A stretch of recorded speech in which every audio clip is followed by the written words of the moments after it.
अस्सलाम वालेकुम boys and girls, this is Shazeb Khawaja, your physics teacher.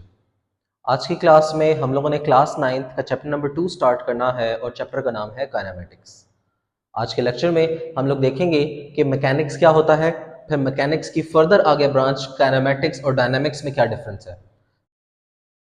Kinematics क्योंकि चैप्टर है तो हम लोग काइनेमेटिक्स को थोड़ा डिटेल में पढ़ेंगे और काइनेमेटिक्स का फर्स्ट टॉपिक कि व्हाट इज रेस्ट, मोशन और how rest and motion are relative quantities, ये हमारे लेक्चर का हिस्सा होंगे। तो हम लोग without wasting any time lecture को स्टार्ट करते हैं। पहले टॉपिक से सबसे पहले हम लोग देखते हैं व्हाट इज मैकेनिक्स। आप लोगों ने चैप्टर नंबर 1 जब स्टार्ट किया था तो हम लोगों ने फिजिक्स की डिफाइन करके फिजिक्स की कुछ ब्रांचेस पढ़ी थी।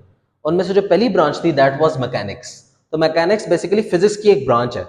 मैकेनिक्स फिजिक्स की वो ब्रांच है जिसके अंदर हम लोग मोशन ऑफ बॉडीज के बारे में पढ़ते होते हैं कि एक ऑब्जेक्ट है जब वो मूव कर रहा होगा तो मूवमेंट के साथ ना उसकी बहुत सारी चीजें जो है वो चेंज कर रही होती हैं। डिस्टेंस चेंज करता है, स्पीड चेंज होती है, एक्सेलरेशन चेंज होती है। ये सारी की सारी चीजें जिस ब्रांच के अंदर हम लोग डील करते हैं दैट इज मैकेनिक्स।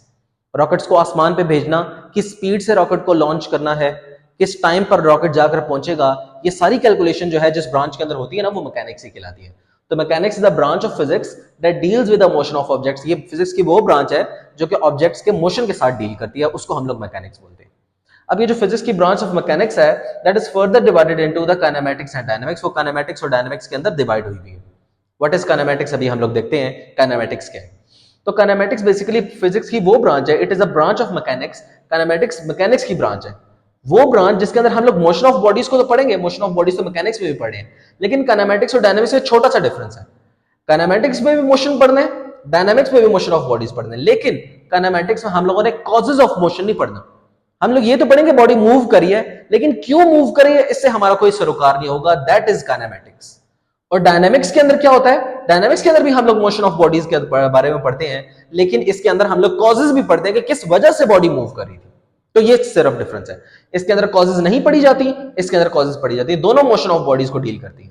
तो again kinematics is a branch of mechanics that deals with the motion of objects. Motion of objects को डील करेगी विदाउट कंसीडरिंग देयर कॉजेज। किस वजह से बॉडी मूव करी है वो हम लोगों ने नहीं पढ़ना, इसके अंदर हम सिर्फ बॉडीज के मोशन के बारे में पढ़ेंगे। तो उस ब्रांच को हम लोग काइनेमेटिक्स बोलते हैं। तो फर्स्ट ही टॉपिक है हमारे पास rest.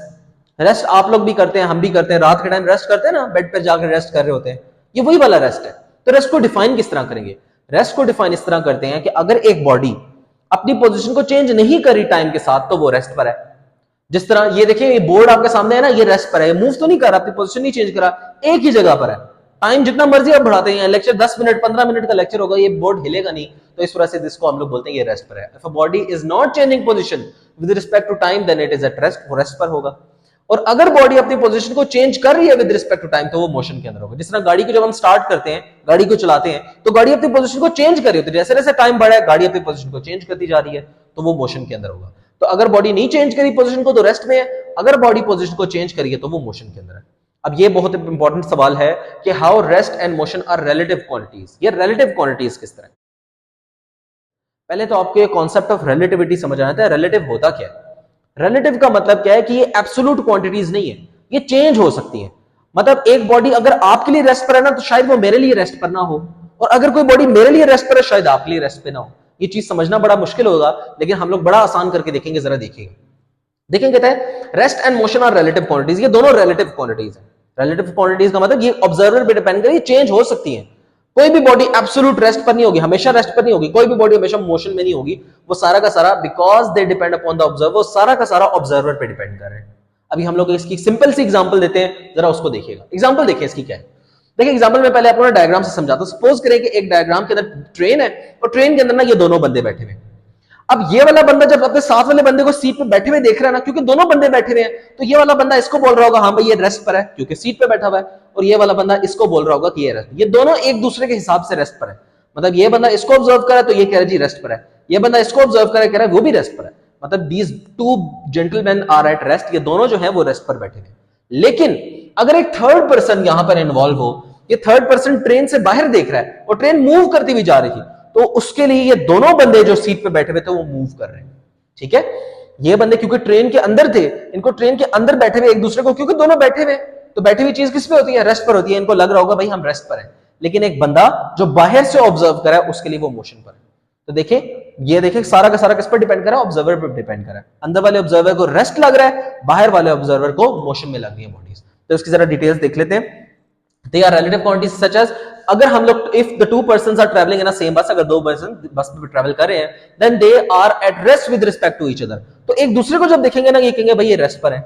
But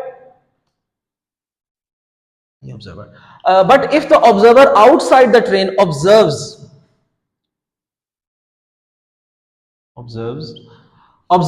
then the person inside the bus are in motion। मतलब अगर एक बाहर वाला बंदा देख रहा होगा किसी अंदर वाले बंदे को, तो उसके लिए मोशन पर होगा। इसकी एक और एग्जांपल इस तरह भी हो सकती है कि सपोज करें कि मैं एक जगह पर खड़ा हुआ हूं ना, अगर मैं एक जगह पर खड़ा हुआ तो मैं रेस्ट पर हूं, आप मुझे देख रहे हैं, मैं आपको देख रहा हूं, हम दोनों रेस्ट पर हैं। लेकिन अगर हम दोनों को एक ऐसा बंदा देख रहा है जो कि मून पे है फॉर एग्जाम्पल, अब मून पे जो बंदा देख रहा है ना मुझे, इवन तो मैं खड़ा हूं, लेकिन उसके लिए मैं मोशन पे हूँ। क्यों?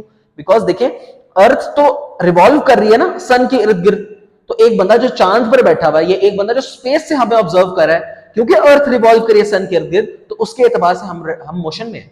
हम खड़े हुए तो एक दूसरे को देख रहे हैं, हम रेस्ट पर हैं। लेकिन एक बंदा जो स्पेस से हमें ऑब्जर्व कर रहा होगा, उसके लिए हम लोग मोशन पे। That's why it is called कि rest and motion are relative quantities. कोई भी बॉडी हर वक्त हमेशा हर किसी के लिए रेस्ट पर नहीं होती, और कोई भी बॉडी हर किसी के लिए मोशन में होती। सारा का सारा किस पे डिपेंड करता है? ऑब्जर्वर, स्टेट ऑफ ऑब्जर्वर पे डिपेंड करता है, देखने वाले पे डिपेंड करता है कि कौन सा बंदा रेस्ट पर है, कौन सा बंदा मोशन पे है। तो ये था आज का लेक्चर। आज के लेक्चर में हमने देखा what is kinematics. Kinematics physics की वो ब्रांच है जिसके अंदर हम लोग मोशन ऑफ बॉडीज को स्टडी करते हैं, लेकिन उसके कॉजेस को स्टडी नहीं करते। क्यों बॉडी मूव करे उससे हमारा कोई सरोकार नहीं। फिर हमने देखा कि रेस्ट क्या होती है, अगर बॉडी पोजीशन नहीं चेंज करी तो रेस्ट पर है, अगर बॉडी पोजीशन चेंज कर रही है टाइम के साथ तो वो मोशन पर है। And rest and motion are relative quantities because they depend upon the motion of observer. I hope lecture आपको समझ आया होगा।